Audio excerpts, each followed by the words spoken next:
TVK റാലിക്കിടെ 49 പേരുടെ മരണത്തിനിടയായ കരൂരിൽ മദ്രാസ് ഹൈക്കോടതി നിയോഗിച്ച പ്രത്യേക അന്വേഷണ സംഘമെത്തും.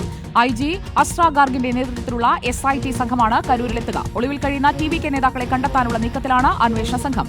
സത്യം പുറത്തുവരുമെന്നും നീതിക്ക് വേണ്ടി പോരാട്ടം തുടരുമെന്നും TVK നേതാവ് ആദവ അർജുന പറഞ്ഞു. We are working in justice. We are working in justice. The justice and truth will come out. Thank you.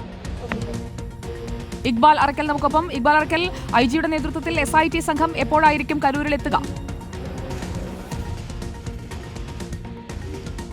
Sujaya, ഏതായാലും ഇന്ന് തന്നെ ഈ മദ്രാസ് ഹൈക്കോടതി നിയോഗിച്ചിട്ടുള്ള പ്രത്യേക അന്വേഷണ സംഘം കരൂരിലേക്ക് എത്തുമെന്നുള്ളതാണ് നിലവിൽ ലഭ്യമായിട്ടുള്ള വിവരം. IG അസ്ര ഗാർഗിന്റെ നേതൃത്വത്തിലുള്ള സംഘമാണ് കരൂരിലേക്ക് എത്തി ഈ കരൂർ ദുരന്തവുമായി ബന്ധപ്പെട്ടുള്ള അന്വേഷണം നടത്തുക. ഈ അന്വേഷണ സംഘത്തിൽ SP മാരായിട്ടുള്ള ശ്യാമള ദേവി, അതുപോലെ തന്നെ വിമല IPS ഉൾപ്പെടെയുള്ള ആളുകളും ഉൾപ്പെടുന്നുണ്ട്. ഈ മൂന്നംഗ സംഘം ഇന്ന് തന്നെ കരൂരിലേക്ക് എത്തി കൂടുതൽ തെളിവെടുപ്പുകൾ നടത്തും. അതുമാത്രമല്ല, വിജയ് ഈ പ്രചരണ പരിപാടിക്ക് വേണ്ടി ഉപയോഗിച്ചിരുന്ന ബസ് പിടിച്ചെടുക്കാനുള്ള നടപടികൾ ഉൾപ്പെടെ ഉണ്ടാകുമെന്നുള്ളതാണ് മനസ്സിലാക്കാൻ വേണ്ടി സാധിക്കുകയും ചെയ്യുന്നത്. ഏതായാലും ഇപ്പോഴും ഈ കരൂർ ദുരന്തവുമായി ബന്ധപ്പെട്ട് പോലീസ് അന്വേഷിക്കുന്ന TVKയുടെ പ്രധാനപ്പെട്ട 3 നേതാക്കളും ഒളിവിൽ തന്നെ തുടരുകയാണ്.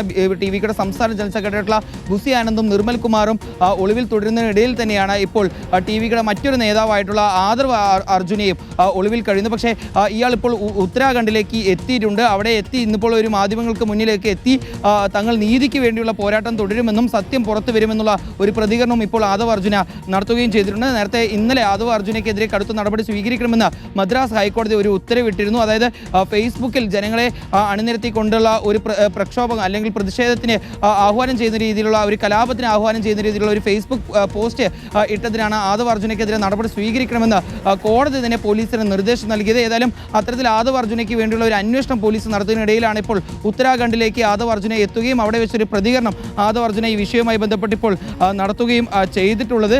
നിലവിൽ ഏതായാലും ഈ 3 TVK നേതാക്കളെയും ഉടൻ തന്നെ പിടികൂടാൻ കഴിയുമെന്നുള്ള ഒരു നിഗമനത്തിലാണ് ഇപ്പോൾ പോലീസും ഉള്ളത്. മാത്രമല്ല, ഈ സംഭവവുമായി ബന്ധപ്പെട്ട് കരൂർ ദുരന്തവുമായി ബന്ധപ്പെട്ട് വിജയ്ക്കെതിരെ കേസെടുക്കണമെന്ന് ആവശ്യപ്പെട്ടുകൊണ്ട് ഹർജി ഇന്നലെ കോടതിയിലേക്ക് എത്തിയപ്പോൾ പോലീസിനെതിരെയും വലിയ രീതിയിലുള്ള വിമർശനങ്ങൾ കോടതിയുടെ ഭാഗത്തു നിന്ന് ഉയർന്നിരുന്നു. എന്തിന് വിജയെ പോലുള്ള ഒരാൾക്ക് വേണ്ടി കരുണ പോലീസ് കാണിക്കണം? കാരണം ഒരുപാട് ആളുകൾ ദുരന്തത്തിൽ പെട്ടപ്പോൾ അവിടെ നിന്ന് ഒളിച്ചോടിയ വ്യക്തിയാണ്. യാതൊരു രീതിയിലുള്ള സാമൂഹിക ഉത്തരവാദിത്വം വിജയ് കാണിച്ചിരുന്നത്. അതുകൊണ്ട് തന്നെ വിജയ് പോലുള്ള വ്യക്തികളോട്, അത്തരത്തിലുള്ള രാഷ്ട്രീയ നേതാക്കളോട് കരുണ കാണിക്കേണ്ടതില്ല എന്ന രീതിയിലുള്ള ഒരു വിമർശനം ഇന്നലെ സത്യം പുറത്തുവരുമെന്ന് TVK നേതാവ് ആദവ പറയുന്നു. അന്വേഷണത്തിനായി SIT സംഘം IG യുടെ നേതൃത്വത്തിൽ ഇന്ന് തന്നെ കരൂരിലെത്തുമെന്നാണ് പ്രതീക്ഷിക്കുന്നത്.